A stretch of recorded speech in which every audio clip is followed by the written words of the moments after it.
Alright, I'm doing a cleaning video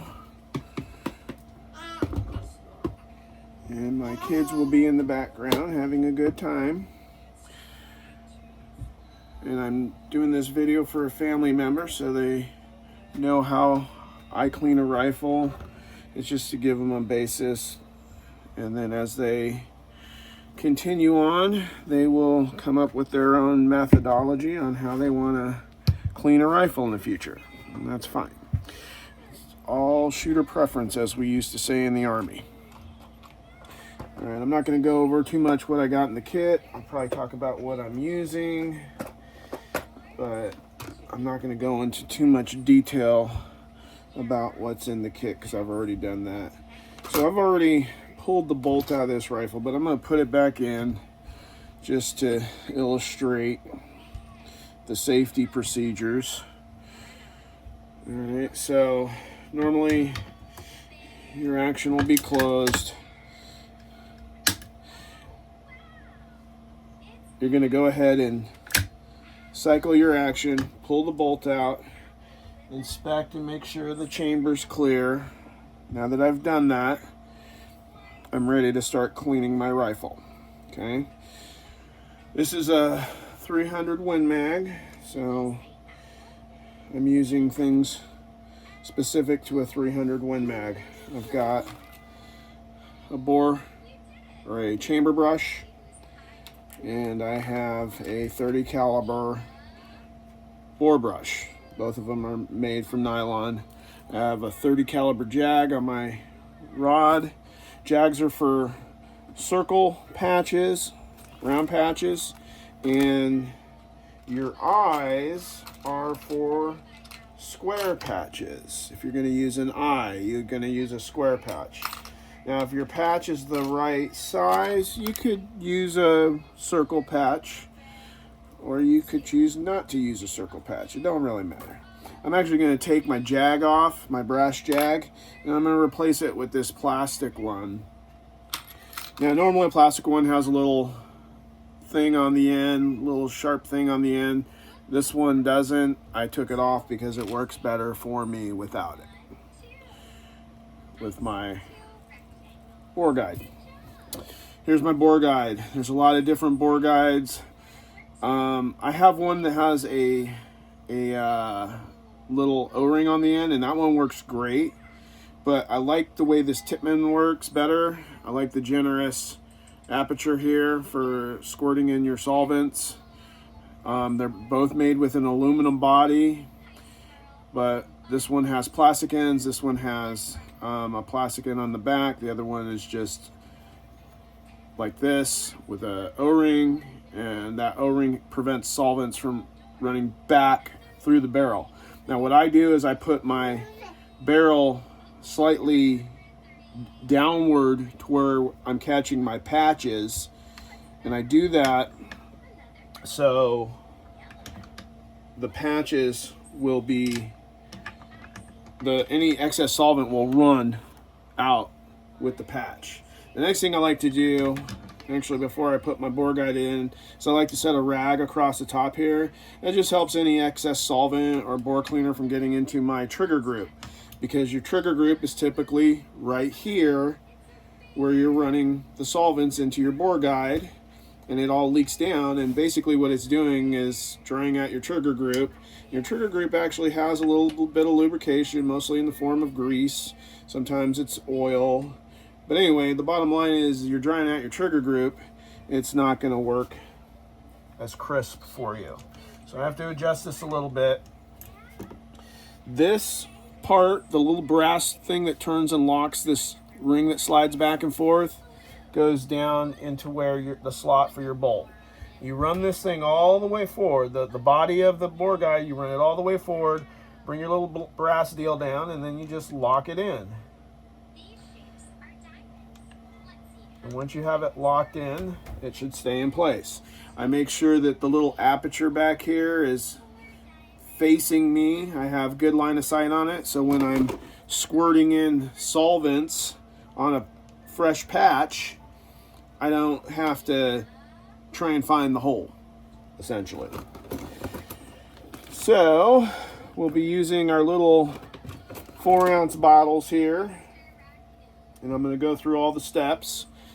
I've got 3 rags typically that I use. I have one that I set my bolt on, and I'll set cleaning brushes and things like that if they're not in the tray. Because normally when I'm cleaning my gun at the gun range, I'm on a bench. And on that bench, I'm not going to have a towel. Right now I have a towel down because I'm on my wife's counter. And I don't want to get any of this crap on my wife's counter because that would be bad. That would be a bad conversation with my wife. All right, so I have a rag to wipe my cleaning rod off. I have a rag protecting my chamber group, and I have a rag to set my bolt and any brushes that I want to set on that, if I decide I need to. So 3 rags is enough. I'm using a jag, so I'm going to want round patches. These are squares. So put these back off to the side. Here's some round patches. You don't want to have patches that are too big or too small. If you have patches that are too big, what can happen is they get stuck in the barrel, and then you start ruining your rod trying to force them out, or worse, scraping up your barrel trying to force them out. I'm using a little injector, and I like to use an injector or little squirt bottles with the spout that comes out and they have the straw inside. I like to use this because you waste less of your solvent rather than dipping a patch in. So my injectors are labeled differently. This one is for bore solvent or bore cleaner, so there's no tape on it. This one's for,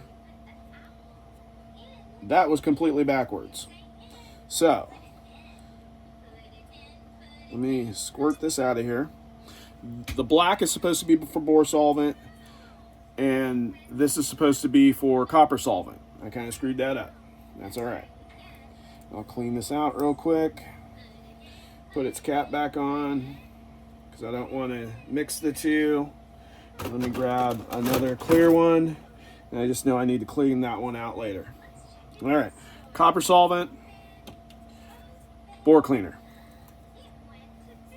All right, so I've got my bore cleaner, I've loaded up my injector, and now I'm going to take a round patch, and this is assuming you just got done firing this gun at the range a whole bunch or whatever. I stick the patch through the back of the rod guide, squirt some bore cleaner on it, and then I run it through. You shouldn't have to cram it through. It shouldn't be super hard.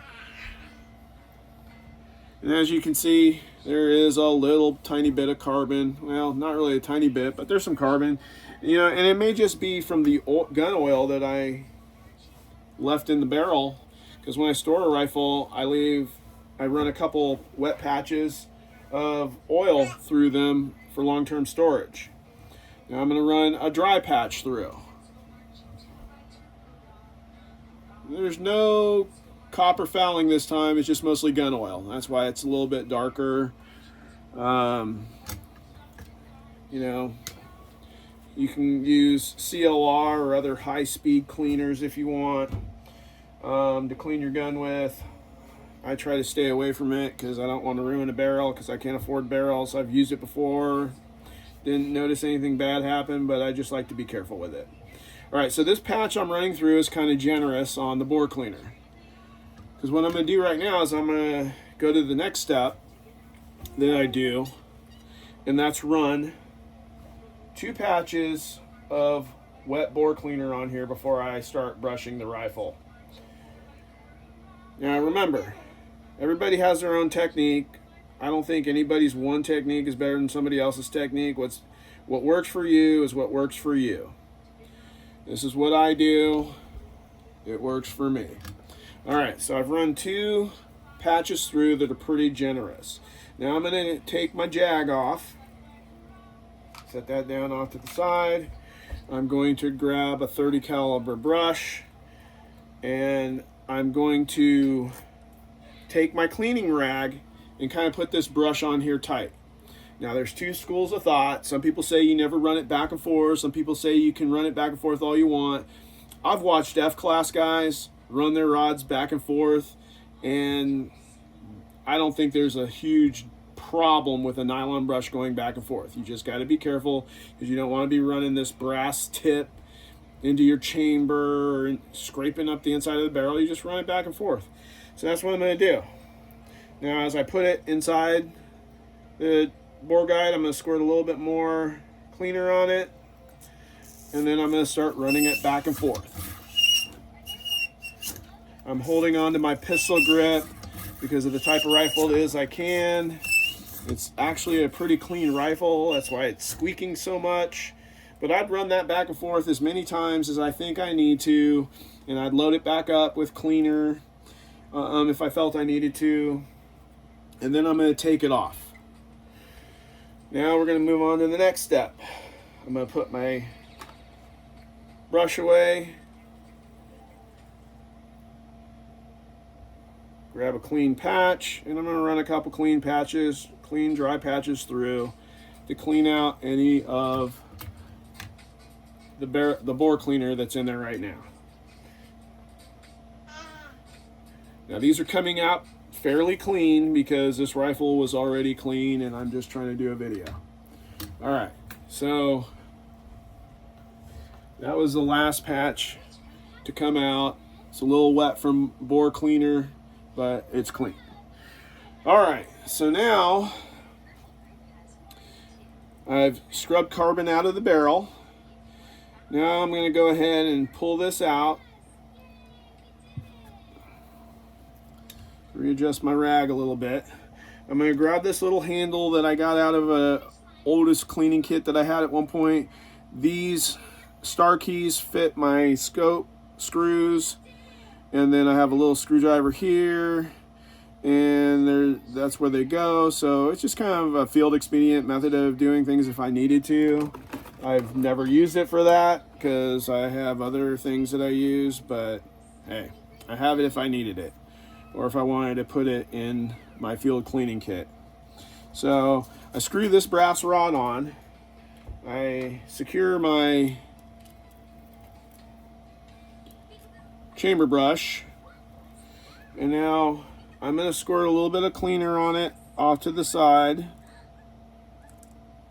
above this rag, and now I'm going to run it back and forth a little bit, gently scrubbing out my chamber, twisting it around, giving it a good brush, manipulating the brush in different directions. Not so much that I run the tip of it, the brass tip of it, into anything, but just to, you know, get a scrubbing motion inside my chamber, because you don't want carbon to build up in your chamber. Alright, once I feel I've scrubbed it enough, I'm going to take this chamber brush off, set it down. I'm going to grab one of my eyes. Now I'm screwing an eye on the rod. And I'm going to grab two of my circular patches. You could use square patches, it doesn't matter. I'm using two, so I have more of a cleaning surface. Now I'm going to go down into the chamber and gently scrub that out. I'm going to scrub into the lug area. I'm going to twist it so I almost always have a soft copper patch. And I'm just gently cleaning out the chamber area and the lugs and everything and pulling that out. And you can see I've pulled out some of that wet cleaner, and there's a little bit of copper fouling. There always seems to be. Throw that away.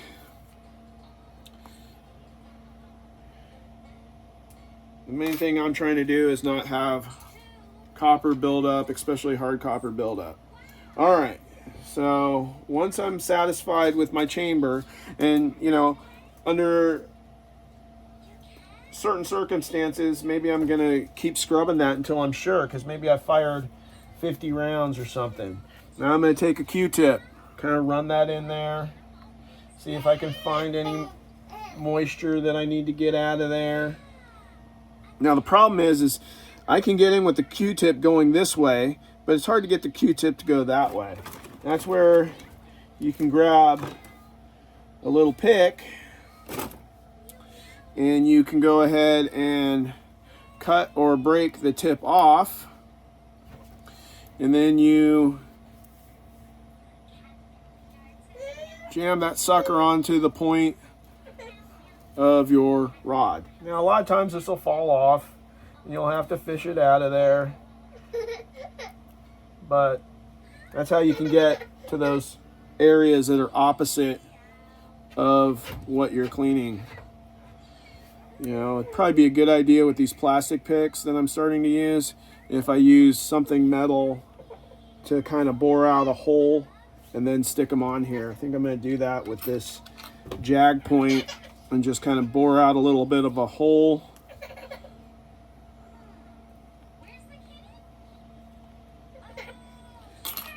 And now try sticking it on there. Maybe I can get it on there a little bit better. It's a lot easier with metal ones, but it's fine. You get the idea. All right. So now that I've cleaned my chamber and I'm satisfied that it's dry, I'm going to replace my bore guide. I'm going to run another dry patch just to make sure none of that bore cleaner went down the barrel. And I just want to make sure that I've got a lot of the bore cleaner out. And, you know, here's the patch. It's fairly clean. If there was anything on it that was of concern as far as bore cleaner, then maybe I'd run another one. All I saw was just a little bit of carbon fouling. So now I'm going to take my other injector. I'm going to put the cap on this, just make sure nothing squirts out of it. And I'm going to take my other injector, take the cap off, because you don't want to mix these cleaners. You know, if you start mixing these cleaners, then you can start having problems. So I want to open up my copper solvent, suck a little bit of that in there, set that down, and now I'm going to run some copper solvent in here. Now, I run the patch in a little bit, grab my injector. Somebody needs a bottle. I'm going to have to pause for a second and get a bottle. Put a generous amount of the solvent on there, and I run that patch through. Wipe my rod off. Now I'm going to go ahead and run one more patch through. Squirt a little bit of my injector on there. Oh, it squirted out a little bit too much. That's fine. All right, so I ran 2 wet copper solvent patches through there. I'm going to let that set now for however long I think I need to. I'm going to put my cap back on this copper solvent injector. Put the lid back on my copper solvent. You know, it's a bad thing when your copper solvent spills all over the floor or all over your wife's counter. So I don't want the copper solvent to spill, so I'm using these injectors. I can cap them when I'm not using them. And then I like to always cap my bottles.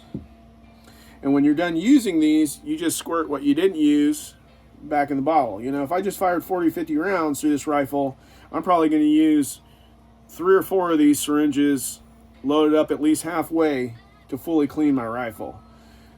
Lately I've been cleaning my rifle after about 5 rounds because when you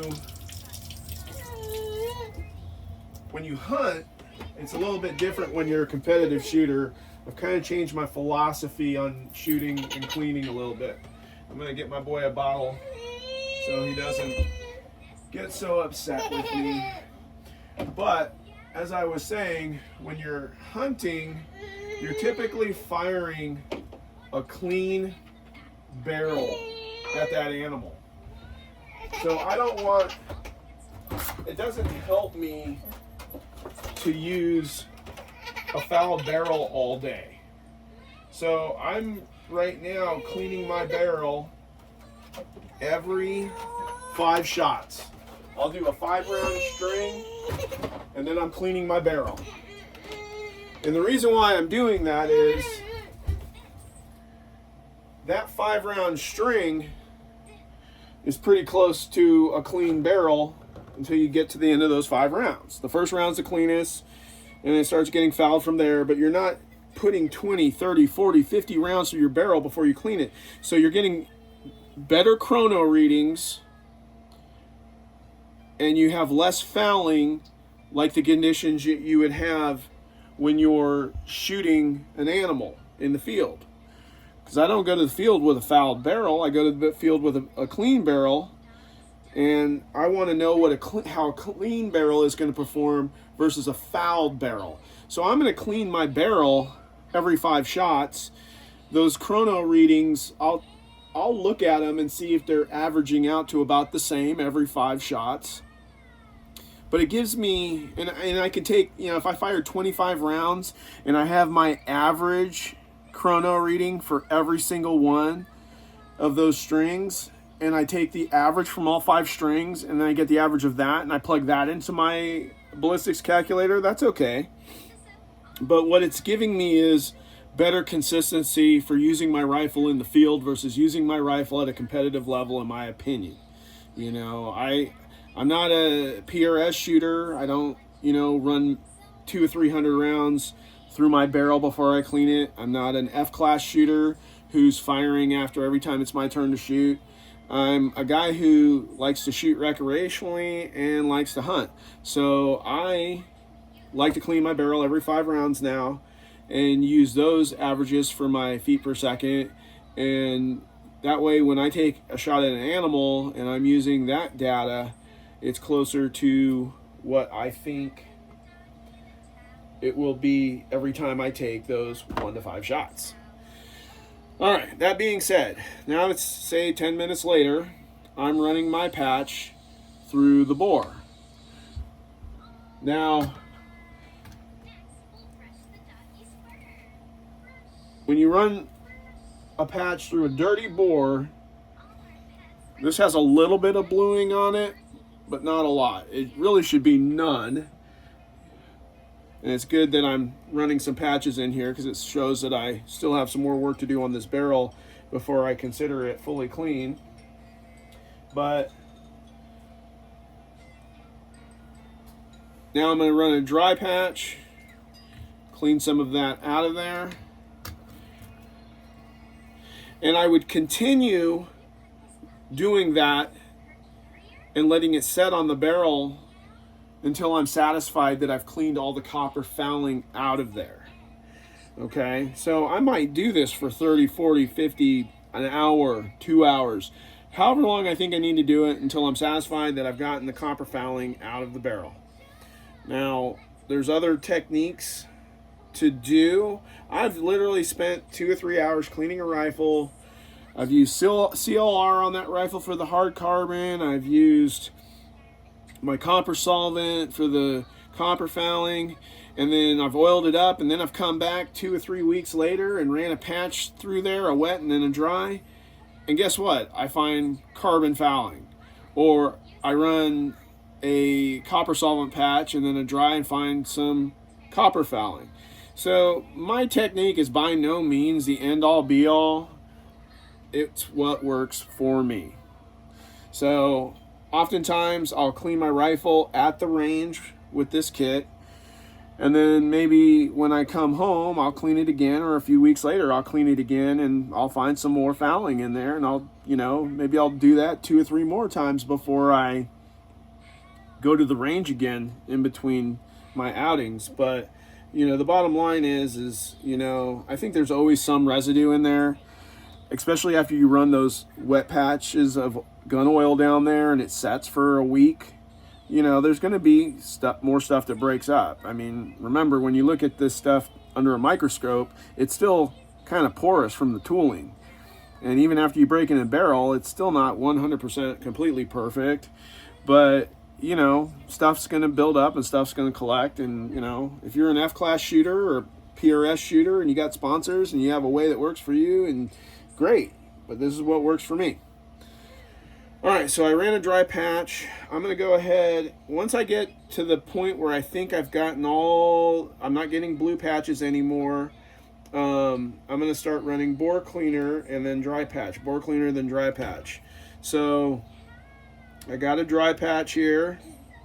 I'm going to squirt some bore cleaner on it. And what this is doing is it's helping you get rid of the copper solvent in there, because you don't want to leave copper solvent in your barrel. So we're going to run a patch or two, wet, dry, to clean out copper solvent.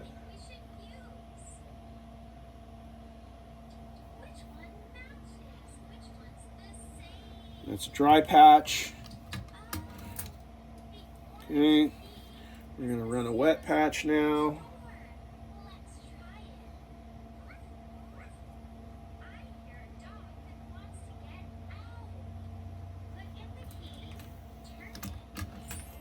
Look at the patch. It looks pretty clean. So now I'm going to run a couple dries through there and just make sure I get bore cleaner out of there, because the last patches I'm going to run, unless I'm shooting this gun still at the range, is a wet oil patch. Now, this is my second dry patch. If I'm shooting at the range and I just fired a string of 5 or a string of 10 or whatever it is that I fired, and I'm not going to shoot again, I want to let the barrel cool off, which is a good thing, to let your barrel cool off. It'll last longer. So I'm letting the barrel cool off and I'm cleaning the gun. And I figure if you're going to let a barrel cool off, you're going to wait for that to happen, you might as well clean your barrel. So anyway, I'm letting the barrel cool off. I'm cleaning my gun. I'm going to still fire though. I'm not going to run an oil patch down there. Now, if I'm done with my day and I'm not shooting anymore, then I'm going to run this oil patch through here. So I'm going to take some gun oil, take a dry patch. I'm going to run it through my bore guide until I get to where I can see it in the aperture. I'm going to squirt some gun oil on there, and then I'm going to run 1 or 2 oiled patches. And this is for storage and storage only. You need, when you go to the gun range and before you get to shoot, you need to patch out this oil, preferably with bore cleaner, to make sure you get it all out.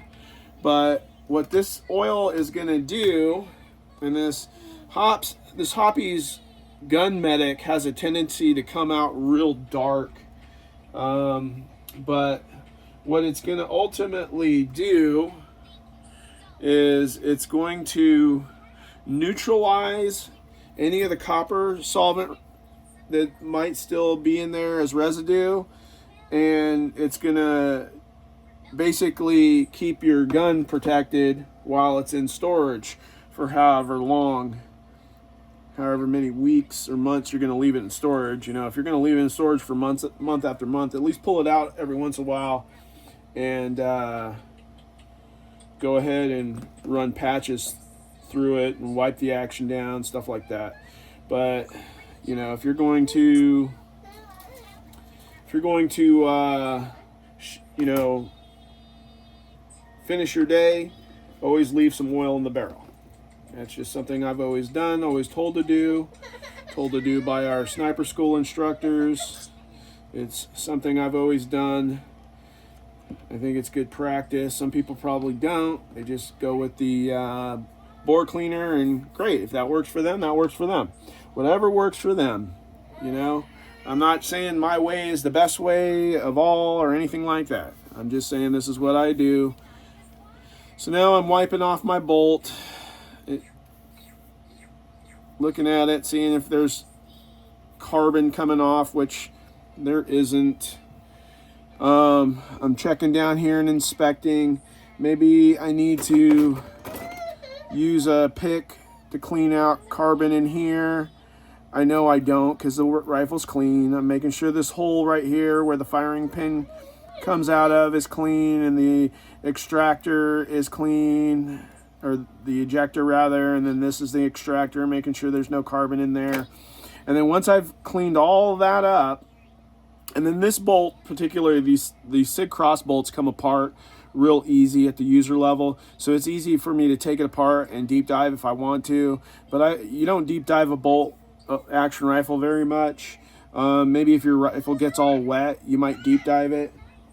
You're not getting any more milk. You just had 8 ounces. You're good. But typically you don't deep dive a bolt unless something happens to it, like maybe it got rained on and you want to make sure it doesn't rust. Then you might pull your bolt apart and deep dive it. You might deep dive it every 6 months to a year or something like that. But if you're, taking care of your rifle, you're not going to regularly deep dive your bolt. You're just going to clean the outside of it. You actually don't want a lot of oil on the inside of your bolt. I don't oil my bolt excessively on the inside. I'll oil it, wipe it down, and then put it back together. But when I'm done cleaning my bolt, like I just did, then I'm going to grab my shaving brush. There's my shaving brush. I'm going to put, now for storage, I'm going to put oil on it. I'm going to brush it up real good. Make sure everything's got some lubricant on there to protect it. I've brushed it up real good. And now I'm going to put it back in the action. However, if I'm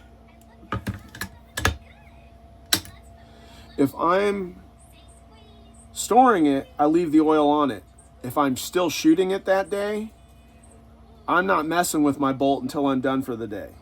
And before I shoot my gun, I'm going to wipe all that excess oil off and clean the oil out of the action as well, and put some fresh grease on the lugs, which is a step that I just missed. But that's what I'm going to do. I'm going to start my day with everything wiped off and a little fresh grease on the lugs. But I'm not going to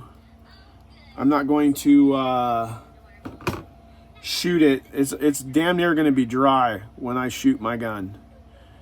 And that's because oil protects your gun, but it also can foul your gun if it collects dirt and dust. So I've got my lugs greased up. It's always a good idea to grease your lugs. Light coat of grease on your lugs. That helps the action be smooth. And then that's that. Now I'm done. Now I'm ready to store my rifle. Okay? So that's what I do to clean my rifle. Typically, I'm at a little bit of a downward angle. The barrel is that way, and it's going at a downward angle. So I'm elevated by putting my bipod legs at an angle that keeps the end of the barrel lower than the action. That way I don't have a bunch of excess solvents running down into my trigger group. It's important not to have solvents running down into your trigger group. And then I'm also going to,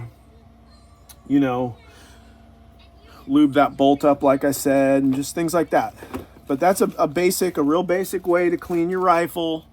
As you develop as a shooter and develop in your journey with a bolt action rifle, everybody comes up with their own ways of doing stuff.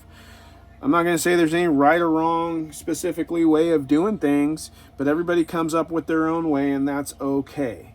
So long as you get the end result, and the end result is your rifle's clean, it functions properly, and you haven't damaged anything. That's a win for me. There's nothing wrong with that. If you damage something and your rifle's not clean, now you're not winning anymore. So just keep that in mind. You don't want to damage things, have to replace things. You just want a functioning rifle. Now, a lot of people are going to tell you to do a functions check after you clean your rifle. That's nothing more than cycling the action, putting it on safe, making sure it doesn't fire, putting it on fire, and making sure it does fire. That's a functions check for a bolt action rifle. You don't want to store your bolt action rifle with the bolt charged. So when you ride that bolt forward to store your rifle, make sure you pull the trigger. Put it on fire, pull the trigger. You don't want to store it with the spring on the inside the bolt under tension. Go ahead and store it fired. Okay? And that's cleaning a bolt action rifle.